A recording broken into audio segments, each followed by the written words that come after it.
Welcome to another edition of Eusebius on TimesLIVE.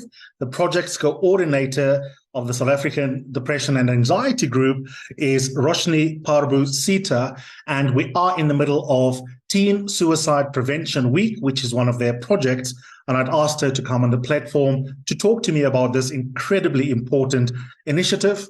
The week gives us an opportunity to focus on it, but of course the underlying issues are enduring, and this should be a conversation the whole year round.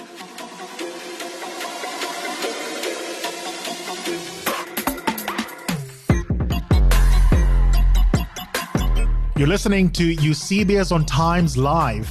That's this latest podcast on TimesLIVE.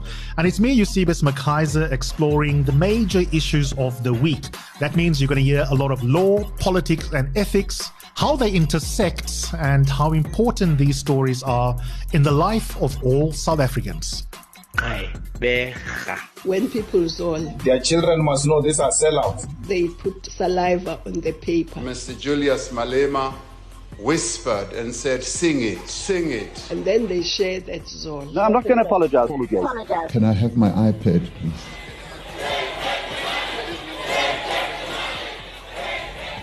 So they stole it.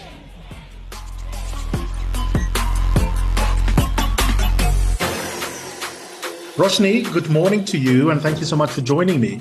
Thank you for having me, Eusebius.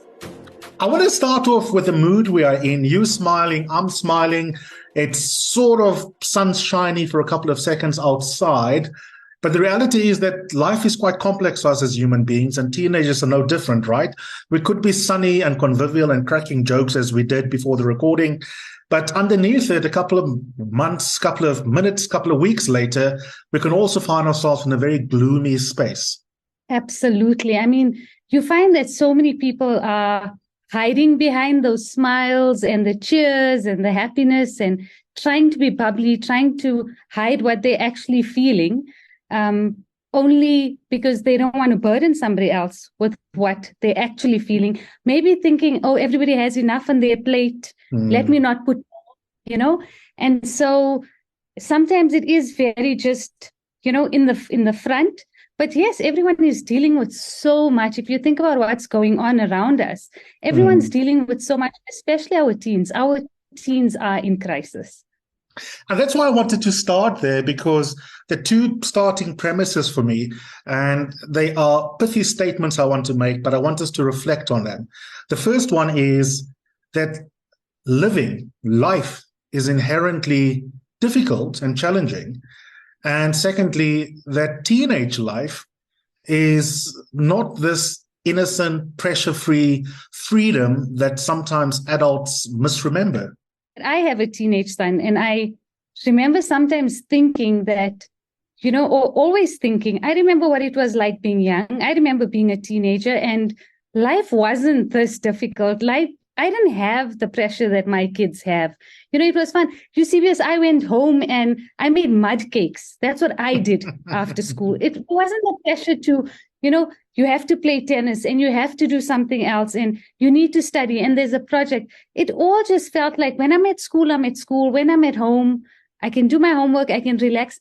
We were being children, and these kids, they have a lot more pressure these days than we did. Yeah.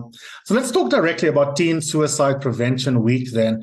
I imagine, taking my cue from your last answer, Roshni, that suicidation, thinking about suicide, attempting to die by suicide, completing an attempt, are realities that teenagers go through, not least because of these multiple pressures that are compounded by modernity, smart devices, the digital age that comes with new forms of bullying, new forms of mental health pressure, new forms of pressure in terms of being part of the in-group or not being part of the in-group on a social media platform, for example.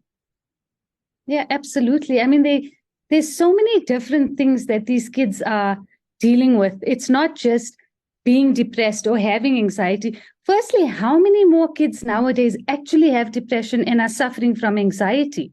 But it's also the the concern over relationships, whether it's a relationship with your mom, your dad, your girlfriend, your boyfriend, your brother, your sister. Relationships are all over the place with these teens. They're not sure how to deal with it. One of the reasons why we have Teen Suicide Prevention Week in February is because we try to make it fall during the Valentine's Day time. Because a lot of teens are struggling on Valentine's Day. You know, they don't feel that love that they are expecting, you know, the expectations. Also with COVID, I mean, I've told you before that before COVID, Sadag was receiving 600 calls a day. During COVID, that became 3,000 calls a day. 1 in 4 of those calls are kids and are suicide related, you know? And you were saying that, you know, what signs are there, what symptoms are there, and so many more of them are talking about it. But the reality is that just over 8 out of 10 of them are actually preventable. They've given us some sign that I am feeling suicidal. They've said something. They've done something. And often as adults, because we grew up the way we grew up, we're like, what are you so stressed about? What pressure do you have? You just have to go to school and come back. You know, I'm the one paying the bills. I'm the one going to work. You don't have to pay for your school fees. But what we don't realize is by them saying that, they were reaching out for help. And we need to make sure not to diminish those feelings. Because once we do diminish those feelings, they're not going to talk to us again. That's right, yeah. And for me, I think we come to the crux of the practical challenge where we need to empower guardians, older siblings, parents, teachers, mentors. Because yesterday I was driving with my partner from Linden back to where we live, and we drove past a school and a bunch of teenagers were crossing the road. And I had a fleeting moment, Roshni, where I thought to myself, as an adult, we often infantilize teenagers. Because I look at them and I think, you're young. They probably were about 14, 15. I don't project onto them complicated psychologies, complicated conversations they're having with themselves and with each other. And yet, as they were speaking to each other, I had a brief recollection where I checked myself when I had that thought of infantilizing them. And I thought, but when you were in grade 9, grade 10, there were a lot of things that loomed very large in your life as a 14 or 15-year-old from your teenage subjective vantage point.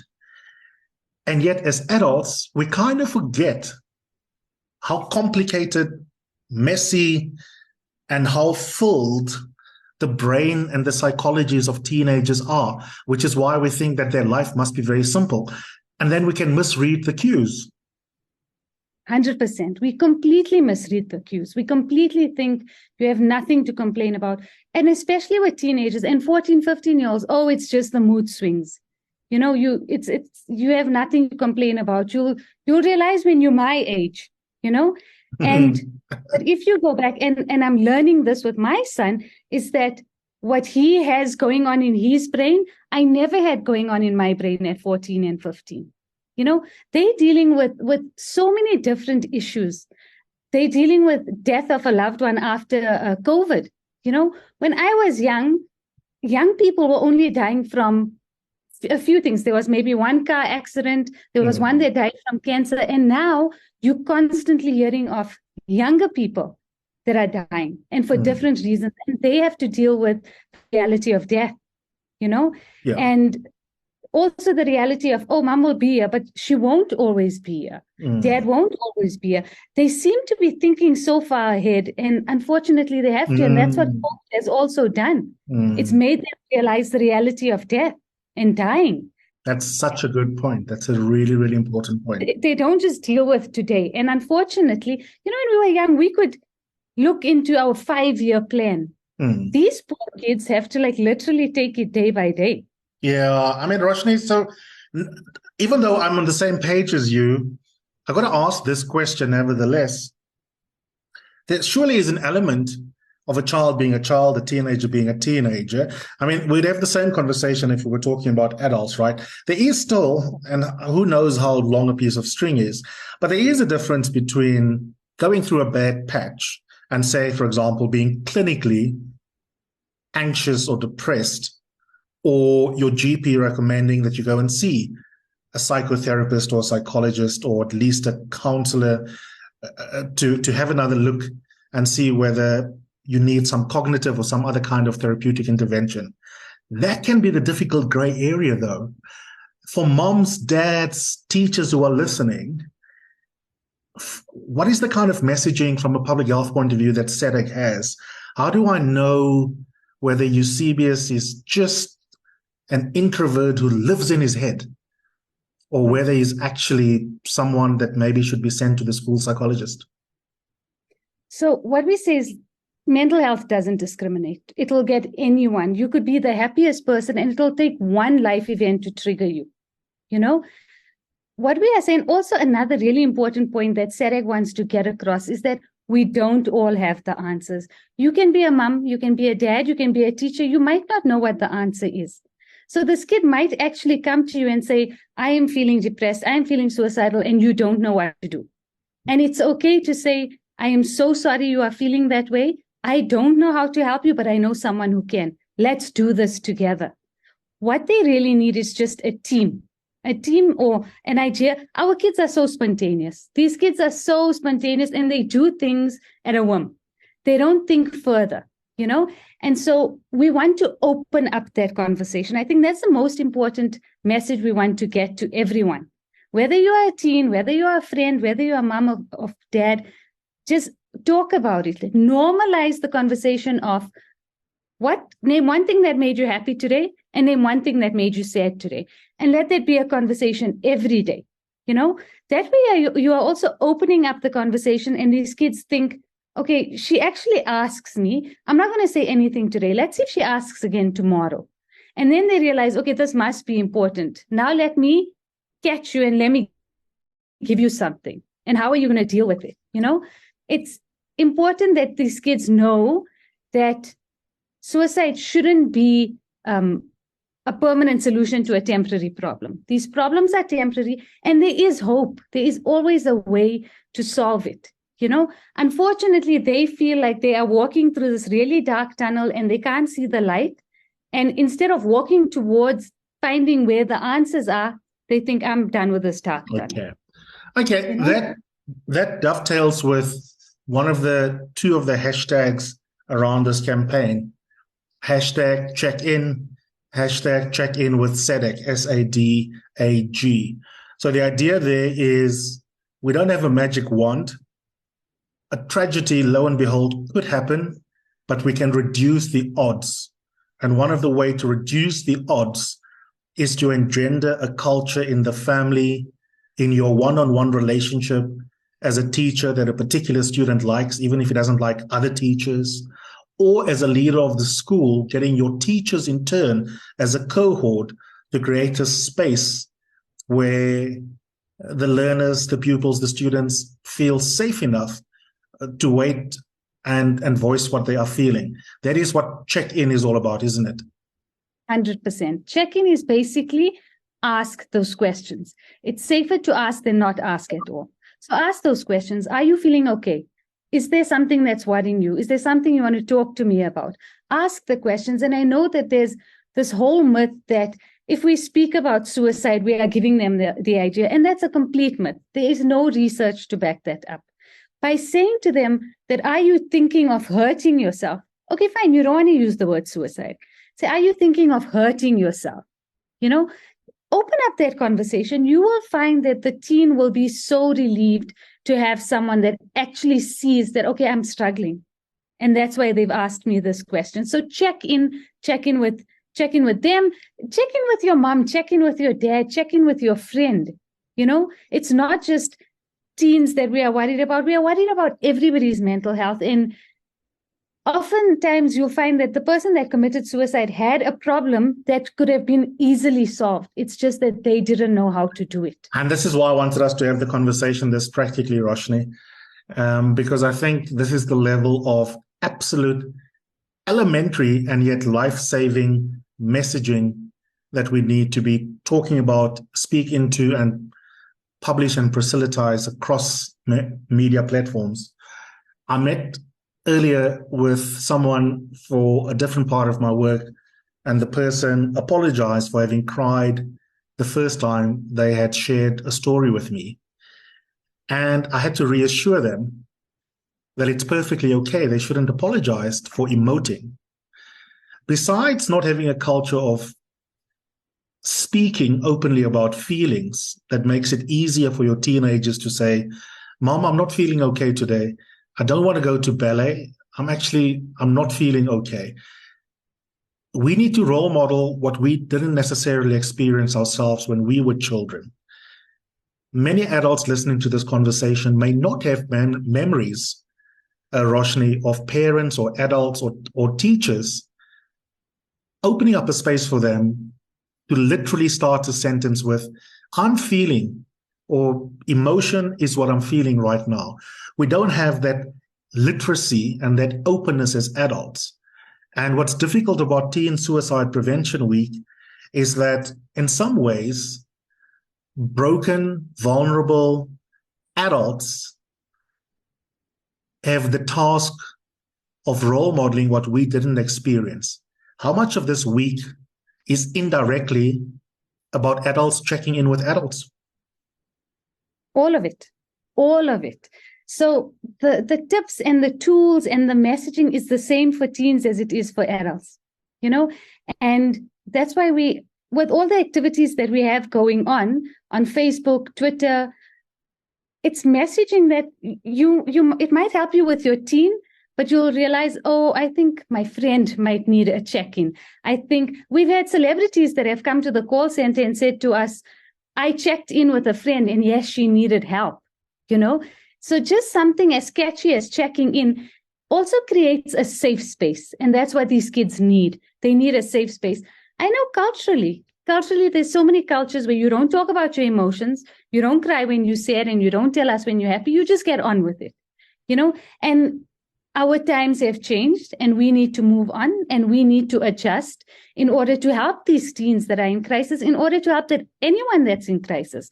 So if I say a teen's behavior is different from what it normally is, I'm saying in general, if you have a friend, if you have an adult, a mom, a dad, who always used to be very happy, very bubbly, and is now suddenly withdrawing, doesn't socialize as much, you need to ask yourself why. Why are they doing that? Why are they sleeping so much? Or why are they sleeping a lot less? Why have they stopped eating? Or why are they eating a lot more? So the message is general. Yes, we say Teen Suicide Prevention Week, but the tips and the tools and the messages that you are getting is for everyone. Absolutely. There are three more things I want to explore, but just to hit the pause button about 70% in. So a couple of tips you've heard from Roshni so far. Really, really important that we check in. That is about engendering a culture of speaking openly, but also asking habitually how teenagers are in your life. Could be a conversation starter on the way from school back home, and be intentional about what you ask. We often ask, how was school, my boy? But that's a different framing to how are you feeling? And to be explicit in using the language around emotion. And then, of course, the second tip is that you need to give yourself permission to also check in with yourself and with other adults. And I think that's really, really important. The cultural stuff I'm going to come to a little bit later, but I wanted to ask this question related to creating a culture of checking in. And it has to do, again, with seemingly simple things that can have massive returns, even though they're simple and don't require a lot of expending of certainly material resources, just learning how to do it linguistically and how to do it emotionally. We don't always role model what we tell teenagers to do. In writing, there's this tip that we give writers who start out. Don't tell, show. And the same goes for this conversation around checking in. sometimes your teenager is washing the dishes, if they still do, while Roshni and Eusebius is sitting in the lounge, or Roshni and Eusebius are both at home recording in Zoom right now, and there may be a teenager upstairs. They catch our conversation. How important is it, Roshni, that we role model and not just tell teenagers that we are available? So important. It's so important. So, before you just do what you were told to do. And now you need to lead by example.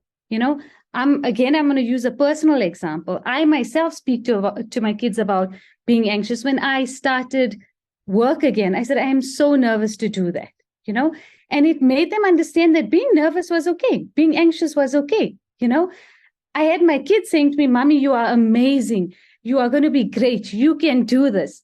And then I realized, okay, the next time that they are anxious, I need to remember that. Mom, my son, you are amazing. You can do this, but they also know that there's days when I do feel sad. There's certain things that will make me feel sad. And by doing that, they realize that that's an okay feeling to have. My mom has it and she got through it. There'll be times when you don't have those finances to go on a fancy holiday or to buy something. But when you are older, my child, you'll remember, when mom and dad went through this is how they got through it. Absolutely. And yes, they did get through it. So leading by example is so important. As a parent, you cannot just say, you will do it because I said so. You have to show them that everything is a learning experience. Absolutely. The second last thing I wanted us to reflect on are some of the cultural stuff. As I said to you yesterday, even the word suicide is difficult for people to utter. They prefer euphemisms or to talk about challenges that are adjacent to suicidality, but that don't land as, in heavy scare quotes, awkwardly. We've become more comfortable using words like mental health challenges. And some suicide results from mental health challenges, but not all of them. Just as not everyone who has a mental health illness or difficulty or challenge is going to suffer suicide ideation. But we avoid that particular word. And I think there are so many different cultural, religious stuff that explains our sensitivity. The messaging that life is intrinsically worthwhile, and anyone who wrestles with living is clearly not valuing something that they should value as a matter of deep commitment to God or Allah or to whatever their deity might be. I mean, I was raised Catholic. In my church, unless the policy had changed since I became an agnostic, if you died by suicide, you weren't allowed a mass as part of your burial. So these broader social elements are an added layer in terms of context within which we have to deal with suicide. I have 2 or 3 friends who've lost their children to suicide, and it's enormously difficult because there's silent, false messaging that maybe you weren't a good enough parent or older sibling, you should have seen the signs. Speak to me about how those silent messages that have got a social or religious or cultural underpinning make the work so much harder for us all. It creates that stigma. Not speaking about it, pretending like it doesn't exist, creates that stigma. We are not allowed to talk about it, and it still exists. You don't speak about your emotions. You don't cry. You get on with it. Move on. And the stigma is what is stopping these kids from speaking about it. Being open and mostly educating yourself and making yourself first understand that it is an illness. It's a real illness. It's okay to feel. Do we stigmatize cancer? Do we stigmatize diabetes? We don't. And yet it's the exact same thing. You take a pill, you see a therapist, you make sure your health is kept in check. There's a few extra things you do. You exercise, you eat healthy. But the underpinning message is we don't talk about it. You are not allowed to feel that way. And we have to become a lot gentler. Absolutely. And sometimes it's hard. It's harder for the more old school people to adhere to. And that's okay, because that's what we are here for. That's what Sadag is here for. Let us help your child.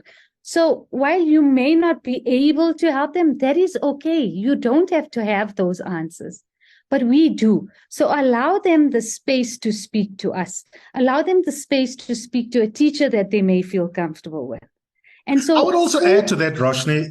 I mean, my listeners know that I challenge them, right? So I think you're right. I mean, you're putting it beautifully and word perfectly and tone perfectly. But I want to go a step further. And my apologies for butting in there, but I think it's important here to challenge that old school person, our generations and older, and say the following, that sometimes, if we're honest, as you're speaking about the old school attitudes, I immediately think of the way in which even my friends my age and older who've got children who are teenagers or going to university now already will say, these woke kids, in my day, ...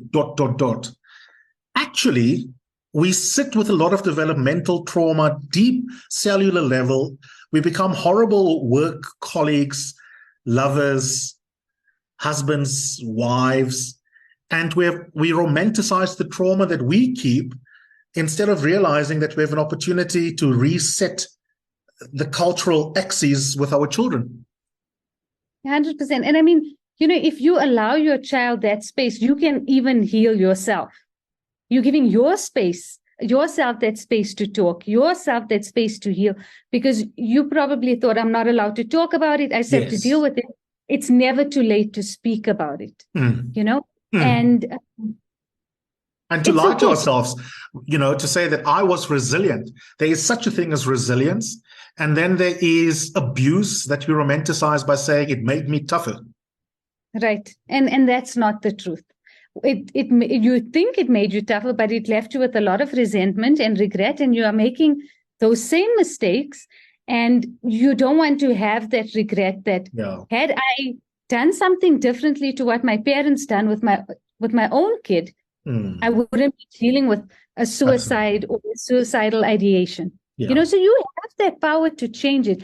And to be honest, we've had religious radio stations asking us for interviews, which we've had in the past, but not as much as you normally. People are opening up. They're realizing that this is a reality, and I don't want to live the regret of losing my kid. That's true. So if I can't speak to them about it, I will find someone to speak to them about it. But yes, you're right. Absolutely. You can also heal by speaking about it. Last question is a practical one. If someone is feeling vulnerable, having suicide thoughts right now, are there resources available that they can use, reach out to have a conversation, to get assistance? Absolutely. We have so many ways that you can reach Sadag. So if you want to speak to a counselor, we have 2 helplines that you can call. It's 0800 567 567 or 0800 456 789. If you don't want to speak to someone and you prefer to SMS, you can SMS us on 31393. We have a suicide toolkit, help toolkit on our website, which is sadag.org. But what is really nice is that this week we're going to be doing so much on social media. So there are Zoom chats, there are Twitter spaces, there's a Facebook Friday with experts. All that information is on our website. And if you are a parent and you don't know what to do, reach out to us. We'll help you. Let's give that toll-free number again. So it's 0800 567 567. The 24-hour helpline is 0800 456 789. That's beautiful. And we'll continue tweeting and retweeting about this. You can follow my account, but also go to Sadag on Twitter, and you will see it digitally archived there. The posters, disseminate them to other people that may not be listening to the podcast, and make sure that they get all this information. Share this podcast, and it may just save a life, not just that of a teenager, but as is always the case, speaking for me, even when I mentor my mentees, I secretly check in with myself, because we have to remind ourselves of the same messaging that we have to hand down to our children so that they can be well-adjusted adults. Roshni, thank you so much for coming on and sharing your wisdom. And thank you for the great work that you guys do with little resources.